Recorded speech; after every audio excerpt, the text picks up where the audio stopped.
اللہ کے محبوب علیہ السلام نے ارشاد فرمایا کہ میری امت میں 70,000 لوگ ایسے ہیں جو بغیر حساب کے جنت میں جائیں گے، ان کا حساب نہیں لیا جائے گا۔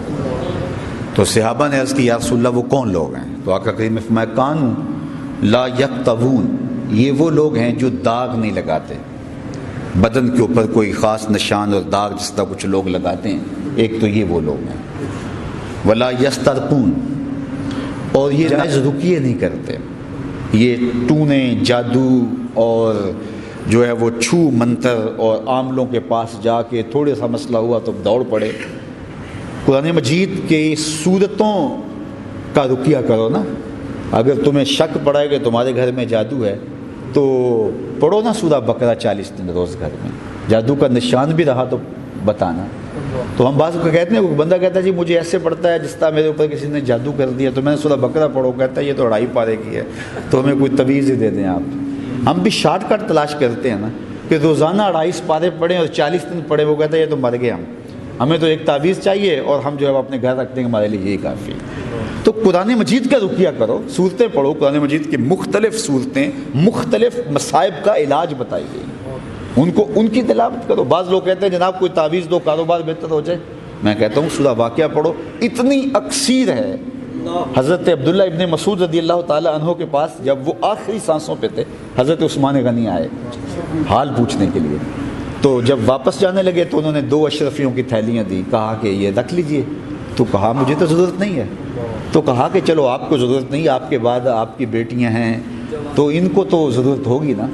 تو فرمایا کہ آپ میری بیٹیوں کے بارے کیوں فکر مند ہے، ان کے پاس سورہ واقعہ جو ہے وہ روز سورہ واقعہ پڑھتی ہیں، اس لیے آپ یہ کسی ضرورت مند کو دے دیجیے، ہمیں ضرورت پیش ہی نہیں آ سکتی اس لیے کہ ہمارے پاس سورہ واقعہ موجود ہے۔ تو پڑھو روز، مغرب کی نماز کے بعد روز پڑھو، دیکھو کیسے رزق کے دروازے کھلتے ہیں اور برکتوں کے کیسے جو ہے وہ قافلے نازل ہوتے ہیں۔ لیکن کہتے ہیں نہیں یہ تو روز ہم پڑھیں گے، 3 رکوع ہیں، ہم تو بڑے مصروف ہوتے ہیں، ہمیں تو صرف ایک تعویذ ملنا چاہیے، وہ ہم اپنے بٹوے میں رکھ لیں گے۔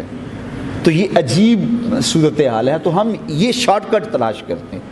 تو فرمایا کہ وہ رقیے نہیں کرتے، 70,000 وہ لوگ جو بغیر حساب کے جنت میں جائیں گے۔ ایک تو وہ ان لوگوں کے پاس نہیں جاتے، رقیے نہیں کرتے، وہ جسموں پہ داغ نہیں لگاتے، ولا یتطیرون، اور وہ شگونیاں نہیں لیتے، بدفالیاں نہیں لیتے، ان کے اندر یہ بیماری نہیں ہے کہ بلی کاٹ جائے گی تو گاڑی واپس موڑ لو، بلکہ وہ گاڑی کے آگے جو ہے وہ کالا کپڑا باندھا ہوا ہوتا ہے، یہ چھوٹے بچے کا جو ہے وہ جوتا باندھا ہوا ہوتا ہے کہ جو ہے وہ اس کو نظر نہ لگ جائے۔ میں نے کہا اگر اس سے جو ہے وہ بچا جا سکتا ہے تو یہ PIA کے سارے جہازوں پہ باندھ دے۔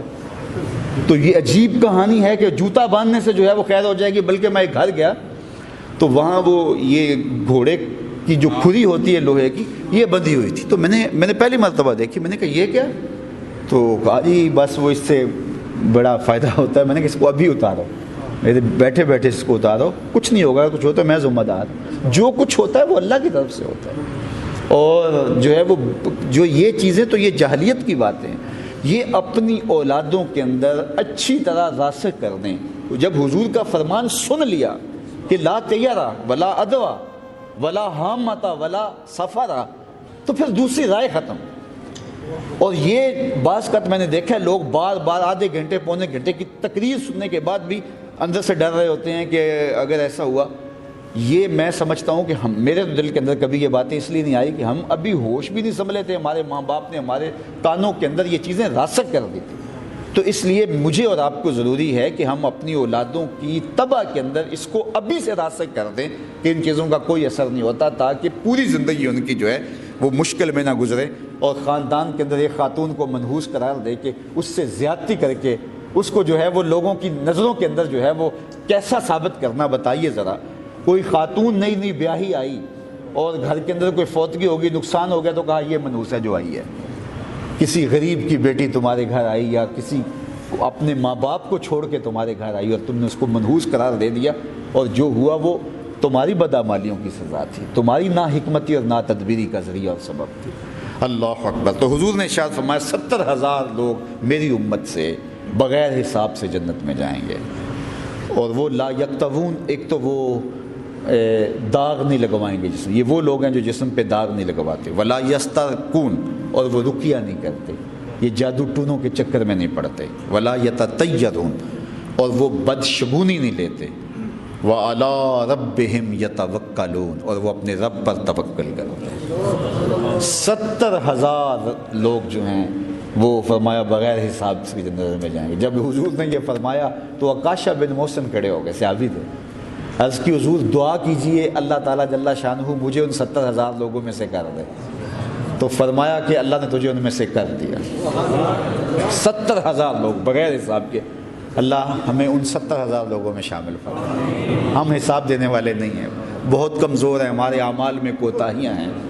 اے اللہ تیرے رسول کا نام لیتے ہیں، تیرا ذکر کرتے ہیں، ہم کوشش کرتے ہیں وہی دین پیش کریں جو ہمیں قرآن و حدیث سے ملا ہے، اور یہ میرے سننے والے لوگ کہاں کہاں سے چل کے آتے ہیں میرے مالک، یہ بھی دین کی محبت میں آتے ہیں۔ تیری بارگاہ میں دعا ہے ہم ان 70,000 لوگوں میں سے کر دے جو بغیر حساب سے جنت میں جائیں، اور اللہ پر توکل، اللہ پر بھروسہ اللہ ہم سب کو نصیب فرمائے۔